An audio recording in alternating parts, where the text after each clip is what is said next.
Hello, this is Matthew Robert Payne. This is one of the teachings, commands of Jesus that is called Don't Be Anxious. We're taking this from Luke 12 verse 22 to 30. And it says, Then he said to his disciples, Therefore I say to you, do not worry about your life, what you'll eat, nor about the body, what you will put on. Life is more than food, and the body is more than clothing. Consider the ravens, for they neither sow or reap, which have neither storehouse nor barn. God feeds them.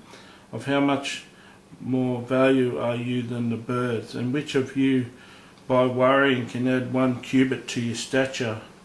If then you are not able to do the least, why are you anxious for the rest? Consider the lilies, how they grow, neither toil nor spin. Yet I say to you, Solomon in all his glory was not arrayed like one of these. If God so clothes the grass, which is today and is in the field tomorrow and thrown into the oven, how much more will he clothe you of little faith? Do not seek what you should eat, nor what you should drink, nor have an anxious mind. For all these things the nations of the world seek after, and your Father knows that you need these things. But seek the kingdom of God, and all these things shall be added unto you.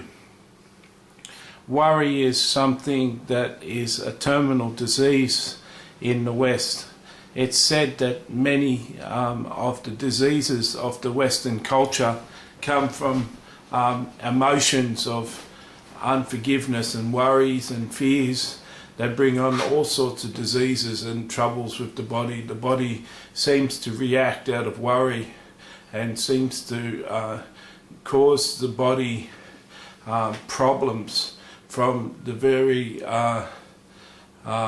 nature of worry. It causes all sorts of anxiety and need for taking pills, and it can cause arthritis, shakes, all sorts of things can be brought on by worry.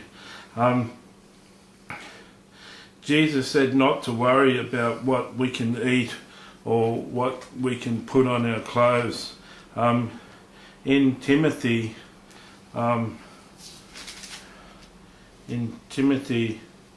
it says in Timothy 1:6 verse 6, it says, Now godliness with contentment is great gain, for we brought nothing into this world, and it's certain we can carry nothing out. And having food and clothing, we should be content. But those who desire to be rich fall into temptation and a snare, and into many foolish and harmful lusts, which drown men in destruction and perdition. For the love of money is the root of all kinds of evil, for which some have strayed from the faith in their greediness, and pierced themselves with many sorrows. There's not many people in the West that I know that are starving each day.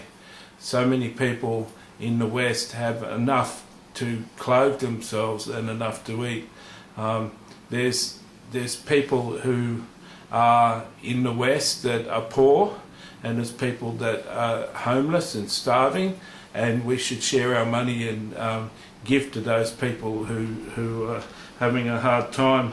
But we need to consider what Jesus is saying here. Have you ever watched seagulls picking up chips and picking up food as you're sitting at a station or sitting at some shops? They don't seem to worry. They're just walking around pecking and picking up food, and they seem like they've got no worries in the world. And that's the situation with birds. And he says later on, consider the lilies of the field, that they're clothed in more splendor than Solomon was in all of his riches. And the lilies of the field were just the creation of God. And so Jesus says, don't worry about what you eat, and don't worry about your clothes, because I'll provide for you. And part of that comes from prayer. But he says, "For all these things the nations of the world seek after, and your Father knows that you need these things." God the Father knows that you need the essentials of life, and he's quite willing to provide those essentials. He says here in the next verse, "But seek the kingdom of God, and all these things shall be added unto you." And that's really the key.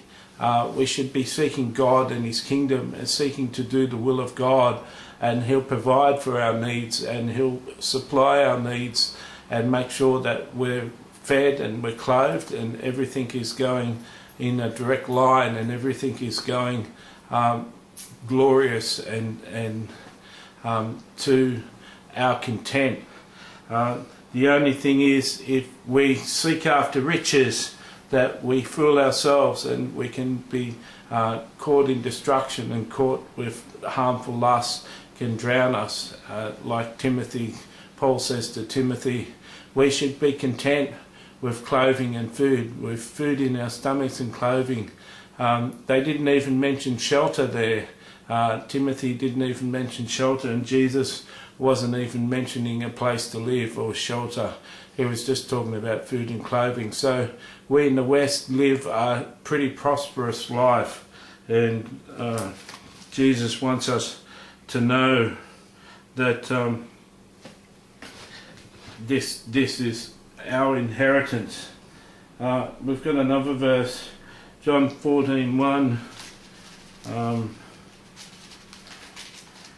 John 14:1 says, "Let not your heart be troubled. You believe in God, believe also in me."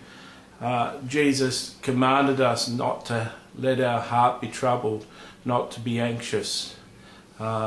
He told us in the Gospel of John not to be anxious.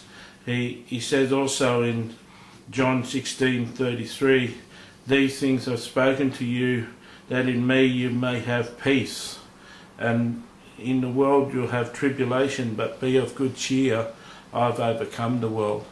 And Jesus is saying that we're going to have trials and tribulations on earth, but have a heart of peace, because he overcome the world, so can we.